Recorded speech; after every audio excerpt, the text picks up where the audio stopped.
अस्सलामुअलैकुम। Wide facts में खुश आमदीद। इस किस्त के आगाज़ में ताजर अफरास्याब कबीले में घूम फिर रहा होता है। इस दौरान उसे सिपाहियों की नकलो हरकत पर शक होता है कि वो कुछ करने वाले हैं।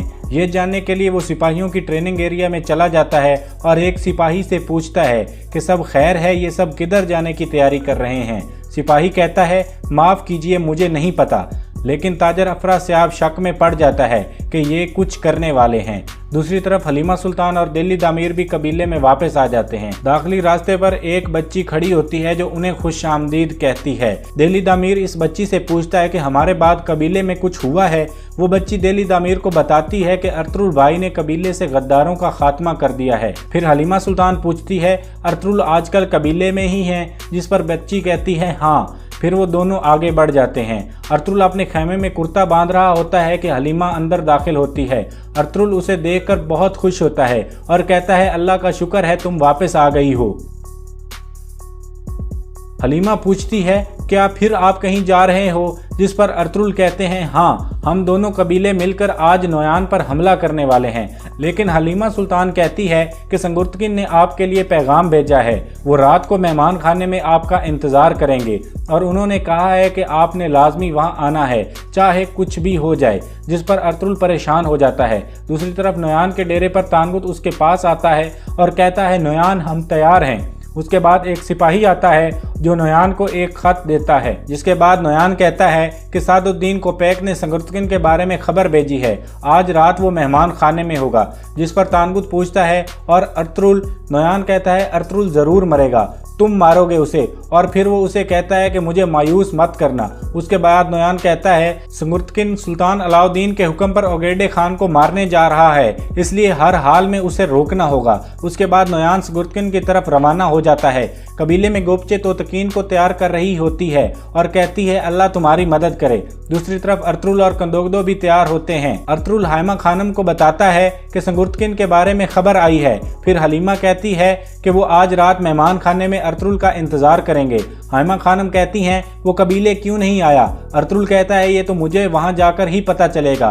फिर वो कंदोगदू से कहता है कि मुझे संगुर्तकिन की तरफ जाना होगा और नोयान को मारने की जिम्मेदारी आपकी है। दूसरी तरफ तोतकीन और गुमुचकिन भी जंग पर जाने के लिए तैयार होते हैं। इतने में कंदोगदू वहां पहुंचता है और उन्हें बताता है कि हमारे साथ अर्तुरुल नहीं आ रहा क्योंकि वो एक और ज़रूरी काम पर जा रहा है, जिस पर वो सब तशवीश में पड़ जाते हैं। फिर कंदोगदू बाहर आता है और अर्तुरुल के साथियों को भी बताता है कि अर्तुरुल हमारे साथ नहीं जा रहा और तुम तीनों मेरे साथ जाओगे। जिस पर वो कहते हैं जैसे आपका हुक्म भाई। उसके बाद बानो चीचक एक बार फिर द्वान के सामने आ जाती है और उसकी तरफ देखकर मुस्कुराती है और फिर अपना हाथ हिलाती है, जिस पर द्वान खुश हो जाता है और बदले में अपना हाथ हिलाता है। बमसी उसे छेड़ने के लिए धक्का मारता है। द्वान उसे कहता है मैं मारूंगा। तुर्गुत उसे कहता है ध्यान रखना, आशिक लोग बहुत जोर से मारते हैं। इतने में दिल्ली दामिर भी तैयार होकर वहां आ जाता है और तुर्गुत से कहता है चलो आज आइकस से किया हुआ वादा पूरा करें। जिस पर तुर्गुत कहता है चलें बाबा। उसके बाद वो सब अपने घोड़ों की तरफ चल देते हैं। दूसरी तरफ अर्तुरुल घोड़े पर सवार होकर अकेला संगुर्तकिन की तरफ रवाना हो जाता है। हलीमा सुल्तान सलजान के खेमे में जाती है। सलजान उसे देखकर बहुत खुश हो जाती है और फिर कहती है आयतोलन हमें तबाह कर रही है। फिर हलीमा को उस बूढ़ी औरत के बारे में बताती है जिसने उसे आयतोलन का राज बताया था और फिर वो मुर्दा पाई गई थी, जिस पर हलीमा सुल्तान हैरान और परेशान हो जाती है। दूसरी तरफ कंदोगदू अपने सिपाहियों को लेकर नोयान के डेरे के पास पहुंच जाता है, जबकि तानगुत अपने सिपाहियों को लेकर कर्त बोगजी के मकाम पर पहुंच जाता है और सिपाहियों से कहता है झाड़ियों के पीछे छुप जाओ, हमने अर्तुरुल को भागने नहीं देना। इतने में तोतकीन भी अपने सिपाहियों को लेकर वहां पहुंच जाता है और तानगुत के सिपाहियों की जानिब बढ़ता है। दूसरी तरफ अर्तुरुल मेहमान खाने में पहुंच जाता है। नोयान ने पहले ही वहां पर अपने आदमी भेज दिए थे जो कि बेस बदल कर वहां मौजूद थे। अर्तुरुल मेहमान खाने के अंदर चला जाता है। इतने में नोयान भी वहां पहुंच जाता है।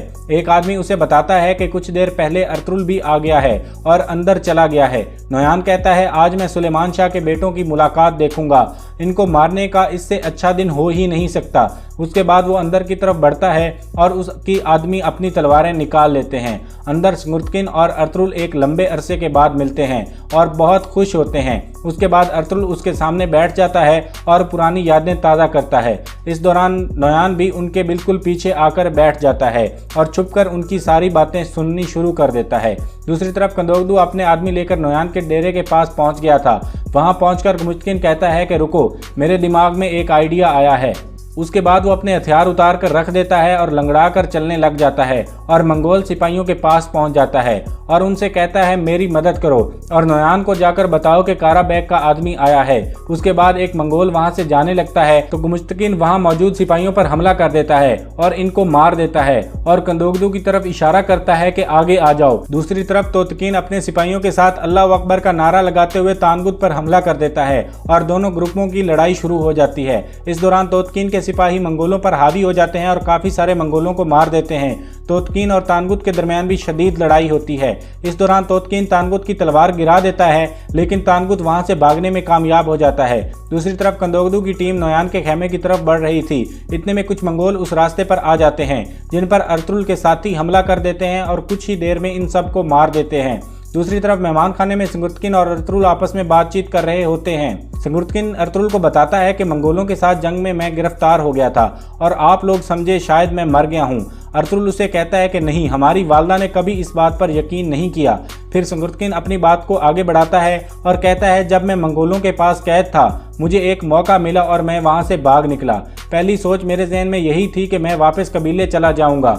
मैं जवान था और मेरे सामने जिंदगी पड़ी थी। फिर मुझे एक आदमी मिला जो चंगेज़ खान के बहुत करीब था। उसने मुझ पर एतमाद किया और मुझे चंगेज़ खान के पास ले गया। चंगेज़ खान ने मुझे खुशामदीद कहा और इनाम से नवाजा। फिर वो आदमी मुझे चंगेज़ खान के बेटे ओगेडे के पास ले गया। उसके बाद हमने चीन से लेकर हिंदुस्तान तक घोड़े दौड़ाए। अर्तुगरुल पूछता है वो आदमी कौन था, जिस पर सिंगुर्तकिन कहता है नोयान। और यहाँ ये किस्त अपने इख्तिताम को पहुँचती है। इस ड्रामे की आने वाली किस्तों की वीडियोस देखने के लिए हमारे चैनल को सब्सक्राइब कर लें और बेल आइकन दबा दें। हम ऐसी ही वीडियोस आपकी खिदमत में पेश करते रहें।